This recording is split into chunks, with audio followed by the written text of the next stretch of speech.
First of all, on Daf Tet Amud Aleph, the Gemara asked a question.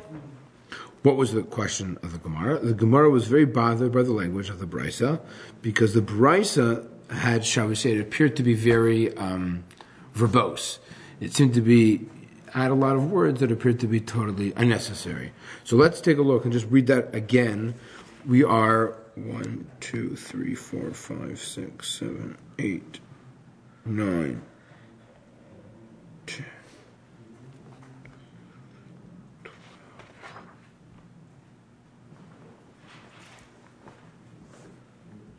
If you take a look at Gufa, 13 lines from the bottom, let's read that again.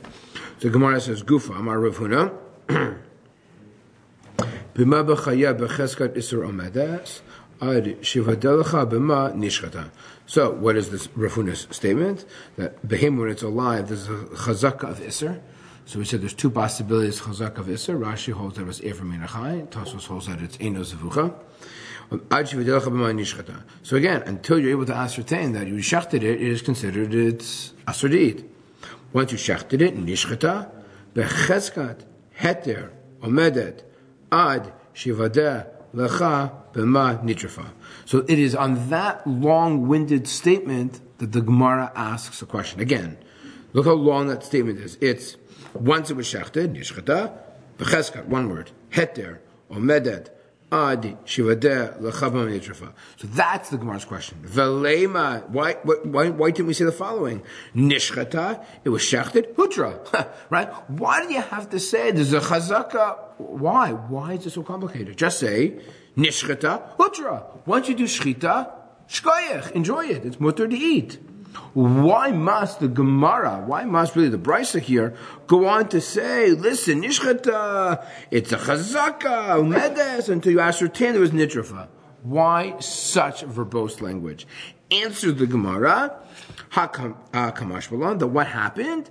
We're talking about a case, davagav is yalid bar reusa, that we see that there was a reusa, there was something negative, something questionable was occurred. Sorry, Josh, just in the text message. Back door, please. Okay. Sorry. Continue. Go ahead. Okay. The right, because something that something now negative, something shall we say, is causing us to question our shchita. Kidabai mine Rav Abba me Rav Huna, and what exactly is causing us to question our shchita? Answer: Ba ze'ev v'nato b'nei me'ayim.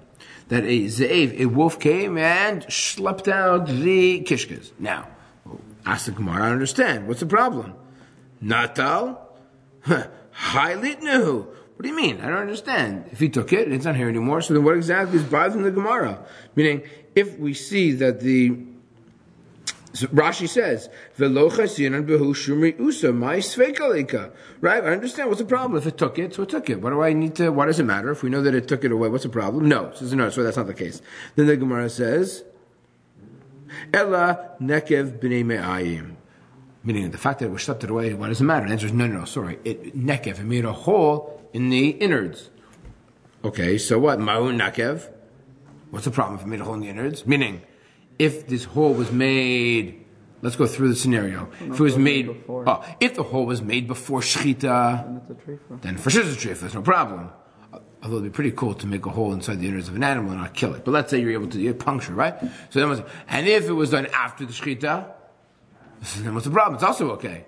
Again, it might not be the most healthiest thing to eat, but what's the problem? There's a time lapse. That's also why you could have got a hole and then you shechted it like 2 hours later without actually even knowing it got the hole. Okay, fine. So okay. So then the Gemara says. So therefore, what is the case? So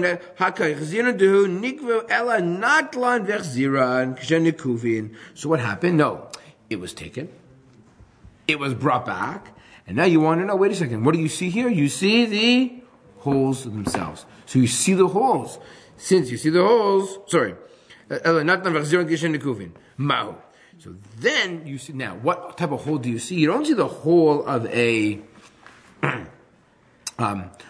So the question is, you see the hole. So when do these holes take place? Because what happened, this is again, I think we said this last week or 2 weeks ago, if let's say the animal placed took it, so we see teeth marks, here. We concluded that's most probably teeth marks, not claws, because we know that wolves, when they carry anything, when they attack, they always use their mouths, right? They just use their claws just to hold things down, but the real, where they go in, is in their mouth. So what happened? Very simple. You see the B'nai Me'ayim, and you see these B'nai Me'ayim, and what exactly you see the B'nai Me'ayim? So they're being deposited in front of you. And you have a wolf, and you see these marks, these teeth marks, inside the innards. So what exactly is our question? Answer, Michai Shinan Shama B'makom Nekev Nakav Olo. And then the Gemara says, so that's exactly the question. The question is, when the wolf attacked it, took a bite out of it, did it sink its teeth into a pre-existing hole? Meaning that it was really potentially a treifa. It had a hole in it. How to get that hole, we don't know. It's a treifa. Holes could happen in various different ways. And then, when the animal went to sink its teeth in, the teeth marks, and this is, I think, what we said, again, more like there's already a hole that existed beforehand. You know, like when you tear something, so it has it has a hole in it. So if you're going to put something else there, if you're going to have some pressure on it, chances are it's going to re-tear the tear that was already done before. And therefore, the hole, shall we say, is going over a pre-existing hole. The tooth mark is going over a hole that pre-existed. And the question is, if that's the case, then maybe it's a treifa. The Gemara says, no problem. We do not need to be choshesh. We have a chazaka. That what? So that's our chazaka. What's our chazaka? Our chazaka is, no. Nishrata. Once it was shechted, it's hutra, because it's a chazaka that it was okay. Should we be worried about a pre-existing hole? We don't have to worry about pre-existing holes. We don't have to be choshesh that there was a hole before the wolf attacked the innards. And therefore, we can say it's a good shchita. We can eat the rest of the animal. I imagine you're not going to want to eat the innards, but, because they're disgusting. But from a, halachic, kosher perspective, they would in fact be kosher to eat. Again, I don't know if how many people here are going to eat them. Okay, that's right. So that was what we saw already last week. Now let's flip to Yud Aleph. So it says in Gemara on Daf Yud Aleph. Let's go through our case. Yud Aleph Amud Bet. We're now talking about a human being.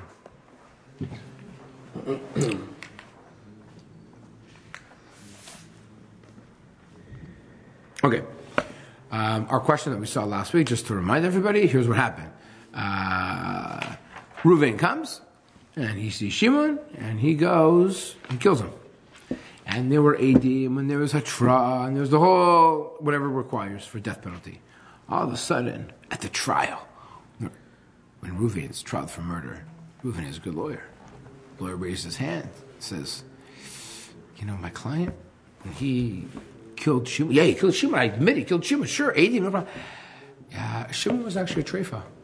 Shimon had a hole in his body, and where the gunshot was, or where the sword, Chatungi, Shimon, was in the exact same place that what? There's a pre-existing hole.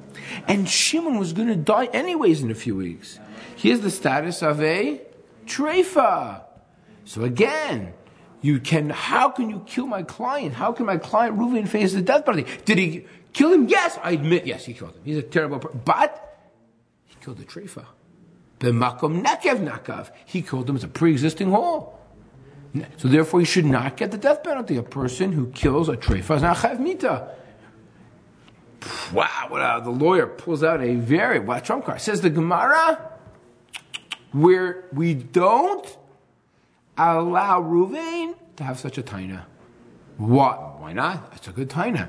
Answers the Gemara because right in the middle where it says Vasitno Gasher Zamam Velechush Dilmahach de Istihu Beit Treifa Have Ela Lav Mishum Darminan Zil Basar Ruba. We say go after the majority, and since that's what that actually was not the right quote. It's low. It's a few lines underneath. Sorry, no, that is exactly what it is. That we say what? No, go after the Rav. What do I mean? The majority of people Don't have holes in them. How do I know? Because most people don't drop dead.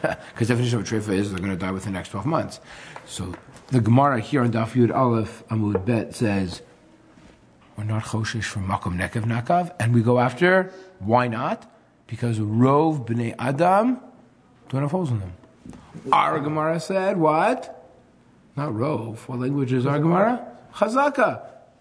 Question. I don't understand. B'makom nekev nakav. Do we go after rov? Is it chazaka? Are they the same? Are they different? That was our question that we ended with last week. Okay. Brought you up to speed and it was good review. It was worthwhile. But anyone would like to perhaps propose a solution? Rav, chazaka, the same, not the same. No, one is Rav, one's chazaka. The cases are different. What do you think? I don't see the difference. Yeah, you don't see the difference. Most chazakas are established based on not necessarily rov as like opinion, but rov as like if there's many people that don't have this thing, or many times that there wasn't such a thing, then it's a chazaka. It could be a chazaka established based on the fact that many people who died did not have weren't treifas. So what? So you're saying that they should, based on this, they should be interchangeable. Rav and chazaka are interchangeable terms. Rav and chazaka are the same thing. It just seems like they're being applied the same way here to these cases. It appears that way, right? Right. It appears. Well, what do you mean? Rav chazaka appears to be the same. No, right? Makom nekav nakav. What's that? Human, animal. They're the same. They have to be different, or else they wouldn't use the same language. Oh, shimmy. God doesn't like using extra terms. Inventing, Maybe Rav is Sometimes in the Gemara context of uses something extra that is terms. evidence by itself, that is self-evident. Explain. So for a chazaka, if the Gemara were to say that there's like chazaka for basula, for example, like we assume that women are like the chazaka is that like all women are like all unmarried women are virgins, but we don't say that rov of women are virgins because Once a woman is married. well, I mean, not the woman is married because. So we say chazaka because. So, when do we use? Let's go through this for a second. When the Gemara says there's a chazaka that is nishchata, that it's kosher, the chazaka says until you can invalidate it, meaning until you can demonstrate that it's a treifa, the chazaka that my shchita was fine. Once you've done the shchita, and then you look, and the shchita was fine, and you remember this, you bodek the night, everything's good. Until you find me proof that this animal is a treifa, you assume it is kosher. Right? Nishchita, chazaka that it is kosher. But Rov kind of is sort of the same thing. Rov, it says what? That Rov b'nei Adam don't drop dead. So therefore, listen to this, it's great. We will kill him. We will kill him. We're going to kill Reuven. Why? Because Rov b'nei Adam are not treifas. And therefore, no one says, no one asks us, what are the odds of that you shot your bullet in the exact same location that there was a treifa? What are the odds that you took out your sword when Reuven hacked Shimon, that he hacked him in the exact... No one says that. The answer the Gemara gives is that Rov b'nei Adam are not treifas, and therefore, we'll kill Reuven. They better be pretty certain, man. This is not like, just to show you how powerful Rav is. So it's really saying that there's a chazaka that by stabbing him you killed him. So get careful. Everyone agrees that you killed him. Even Reuven's, the lawyer is saying, my client killed, but told my client to death. Because Reuven killed a treifa. And if you kill a treifa, you're not chayav misa. Because Shimon was a treifa. He had some type of blemish. He was going to die in the next less than a year. He shot him in the exact location that he had that blemish. You see the gun wound. You see the knife stabbing, whatever the case may be. No, we're not choshesh that. Why? Rov b'nei Adam, we're not treifas. They didn't even try to prove that Shimon was a treifa. So then you're making a chazaka that by stabbing... Wait, say it again? We just said? The Basin didn't even try to prove that Shimon was... Like, the lawyer claimed it, but doesn't... Claimed it. Yeah, claimed it. But they didn't prove it, so then you're still making a chazaka that by stabbing him, that's what officially killed him.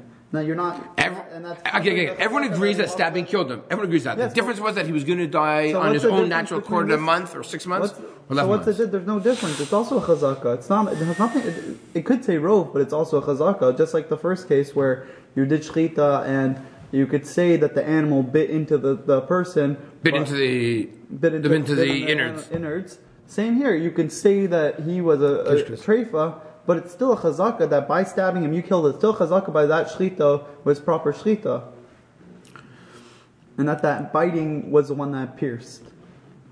Right, that was everyone agrees the biting was the pierce. Everyone agrees that the question is, did he bite in an area that had a pre-existing hole? The makam nekev nakav? No, lo yichayshinan shama b'makam nekev nakav. So the same thing here. I don't see the difference. Therefore, we see that's exactly the language of the Gemara. The Gemara says lo chayshinan b'makam nekev nakav. We're not choshesh that we're Reuven, Kachui, Shimon. There was no pre-existing hole. hole. There's no possibility that he was a treifa because Rov b'nei Adam are not treifas. Whereas our Gemara says nishchata, there's a chazaka that the shchita was good. Right? So there's a chazaka that by stabbing him he killed him, and not by him being a treifa and stabbing that hole he died. Nishchata hutra doesn't say. Instead, the Gemara says restating the question at hand. Nishchata becheskat heter omedet. So why is it becheskat heter omedet in our Gemara, and in Yud Aleph it says rov b'nei Adam aren't treifas. So you hold like the Ran. So let me read the language of the Ran. The Ran says the following. Yes, it's not actually in the back. I'll read to you. Where'd it go? Here it is. Files. Why isn't it opening? Give me 1 second. I had it open before.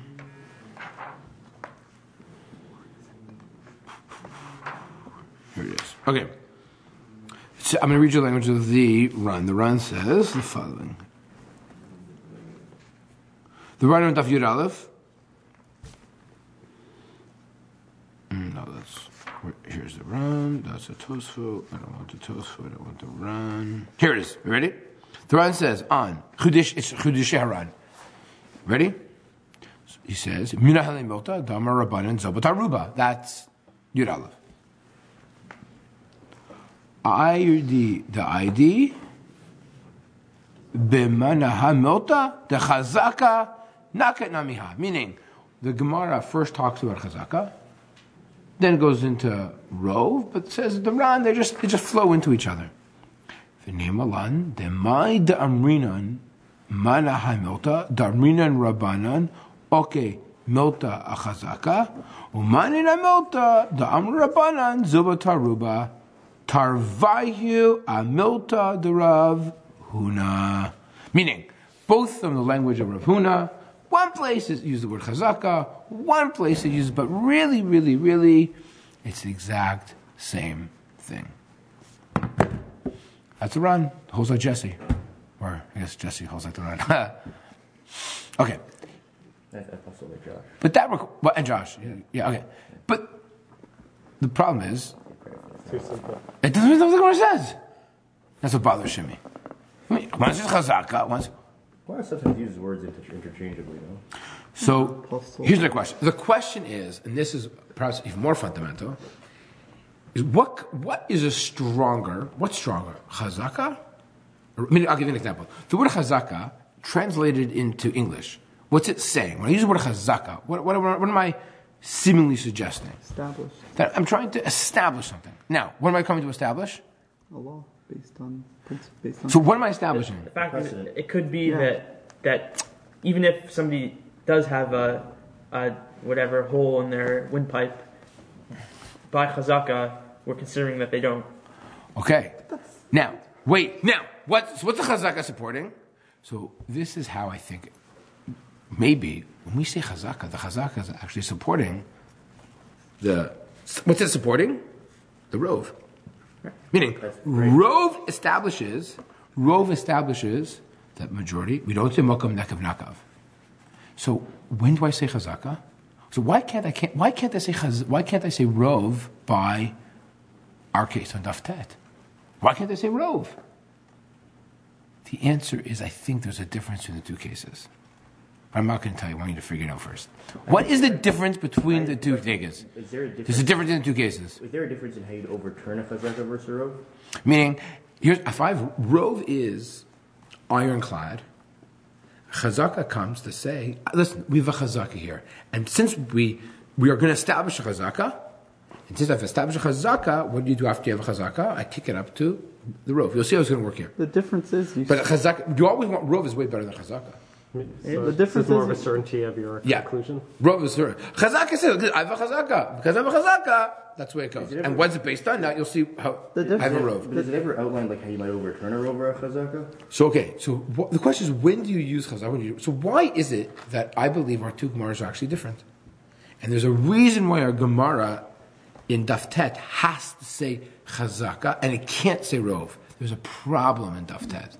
Why do I believe that Daf Tet is weaker than Daf Yud Aleph? Yud Aleph is ironclad. Rov, Bnei Adam. Why? What occurs in Daf Tet that makes the Gemara say, I can't say Rov here? I have no choice but to say, listen, chazaka, what is it exist in Daf Tet that doesn't exist in Daf Yud Aleph? You see the nekev. That's the difference. The difference is you see the nekev, so then you have to establish that what calls Very the nekev. good. As opposed to here, you're completely hypothetical. Some lawyers telling you that there's a nekev. So then you have to go based on Daf Tet, we have a reusa, gentlemen. We have a reuta. We have something negative, something questionable. We see a hole. Right. The Gemara says it very clearly. The Gemara, see, go back to Daf Tet, and here's the rule. When the Gemara says the af agav the idiyale bareuta, meaning even though there's a reuta, even though there's an X, even though there's something questionable, even though there's something problematic, no, it doesn't matter. Why? Chazaka, that what? That shelo b'makom nekev nakav. And now that I have a chazaka, shelo b'makom nekev nakav, then where do I go back to? Then I go back to my concept called Rov. And what is it? Rov, humans don't drop dead on Daf Yud Aleph, and Rov, animals don't drop dead. But what allows me to go to the Rov? I can't just jump to the Rov, because I have a itialed v'cha reuta. When you have a reuta, when you have something which perhaps challenges the Rov. When you challenge the Rov, how do I challenge the Rov? I have reuta. When I challenge the Rov, what am I supposed to do? Then I got to figure out how to solve the crisis. How do I solve the crisis? I have a chazaka. Once I have a chazaka that allows me to say, no, we don't. Yes, it's true, there's a hole here. But there's a chazaka that's going to overturn. I'm not going to worry for this reuta. Why not have a chazaka? Now that I have a chazaka, that's exactly what the Gemara says. Since I have a chazaka, then I can go after, because then the Rov is allowed to kick in. And what do we conclude? The animals don't drop dead. Animals don't drop dead, that's a chazaka, that's a Rov. Rov animals don't drop dead. Rov human beings don't drop dead. Why am I challenging my Rov? Because I have a reuta, I have a hole. Whereas opposed to, as Jesse said correctly, in the case, it was the lawyer fictitiously created this hole. Whereas now, what do we see? We see there's actually a hole in our scenario. So as Josh said, you need a precedent that most people have. You need a precedent to be set that people have, like a nekev. What do you mean? Explain. What do you mean? To counter a Rov, you would need a precedent. In order to challenge the Rov, I'm gonna need some type of reasonable conclusion. Reasonable doubt. I need to throw a wrench into my Rov. A curveball into my Rov. So Rayuta is a curveball into my Rov. But you'll never have it because Jews don't do autopsies. So the Gemara there asks, the Gemara actually asks a question. The Gemara says, do an autopsy and see maybe he had a hole. But we don't do autopsy. So the answer, you would if to prevent Reuven from being killed. Sure you would. Right? Meaning, here.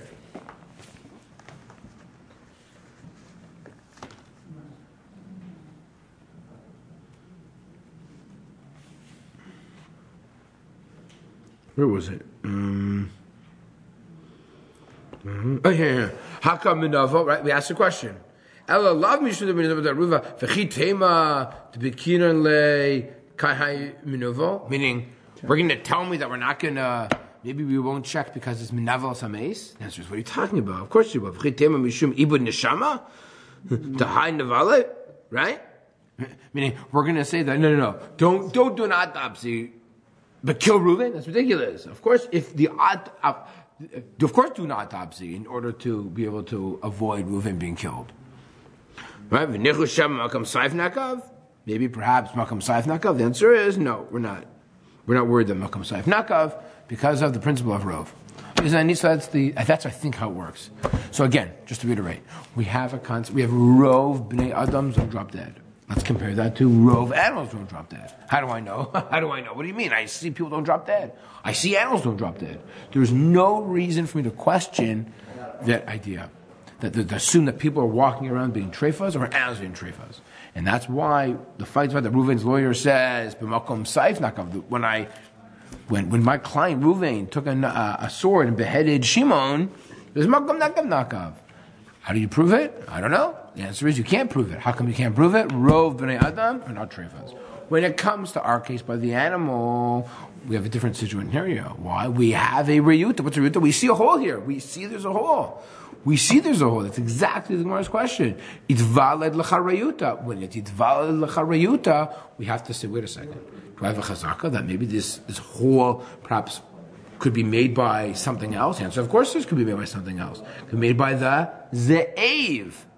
It is made by therefore, since we can assume it was made by the ze'ev, we're not choshesh that the ze'ev sunk his tooth into a pre-existing hole, even though the tear would have been easier, and maybe we should be suspicious for that. No, we're not suspicious of that. We have a chazaka, that's not the case.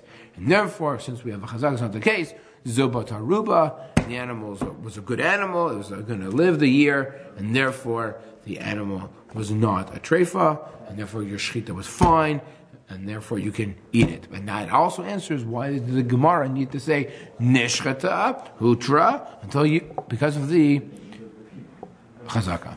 That's why use that extra language because of the reuta. Yeah. So there's no difference whether they claim he was a treifa and stabbed in the place that he was a treifa, or whether he was just a treifa. Like if he says that he stabbed him in the hole, and that hole is actually previously where he stabbed him is actually where he was a treifa.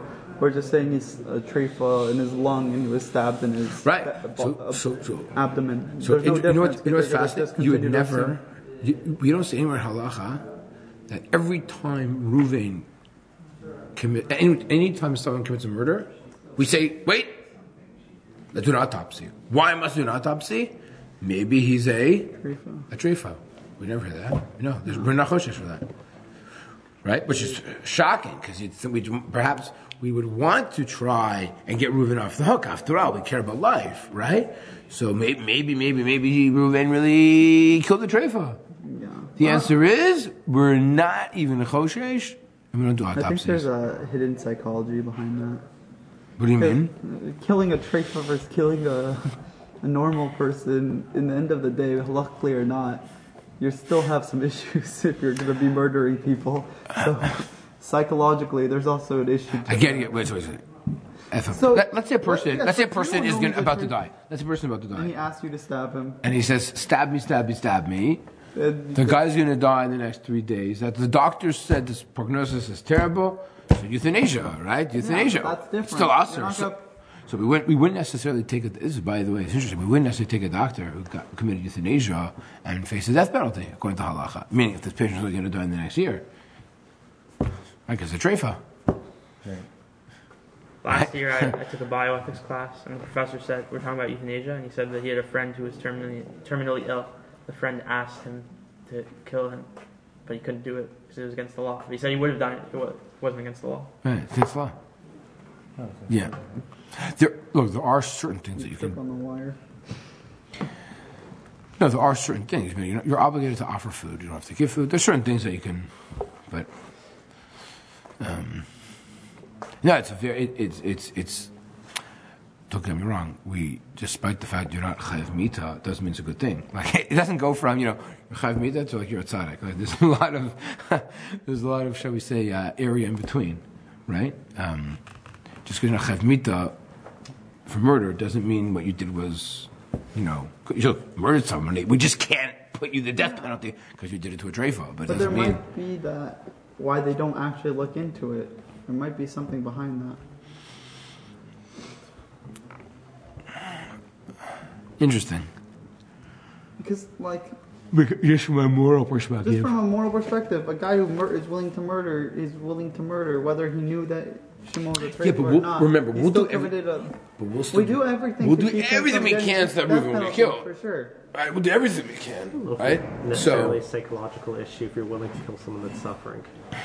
It doesn't sound like he's willing to kill someone that's suffering. It sounds like this is not legal ploy. Right, this is a legal ploy. To get off the crime. Sure, but assuming that it is, he was dying. Look, I overly dramatize the case. I dramatize the lawyer. It doesn't talk about Reuven's defense attorney getting up, wearing like a 3-piece $2,000 suit, trying to save maybe Josh one day will wear criminal lawyer, right? They have to wear the robes here. Oh, the robes, they don't wear the fancy suits, they wear robes. They might wear a fancy suit, but usually when you're appearing in court, you wear like a robe. I think it depends on a court, right? And I think certain courts, I think it's a provincial, I think regular courts you don't do that. Right. I think you have to go to like a higher level court. Okay, good. Okay, that was what I wanted to accomplish today, so very happy we did that. Any questions on the Surah and the two? Okay, so I think the Ran is just forced into it because I think the Ran says that it appears to be the same. But I think there is a difference, and that's the whole B'yuta thing. And that will help us a lot when it comes to Rov and Chazaka. When do we say Rov? When do we say Chazaka? We'd rather say Rov. Rov is much stronger. Rov and Chazaka, Ruba Adif. We know that. It's a principle in Halacha that Rov is more powerful than Chazaka. When we say Chazaka, we have no choice. There's B'yuta. If there's B'yuta, we have to try to...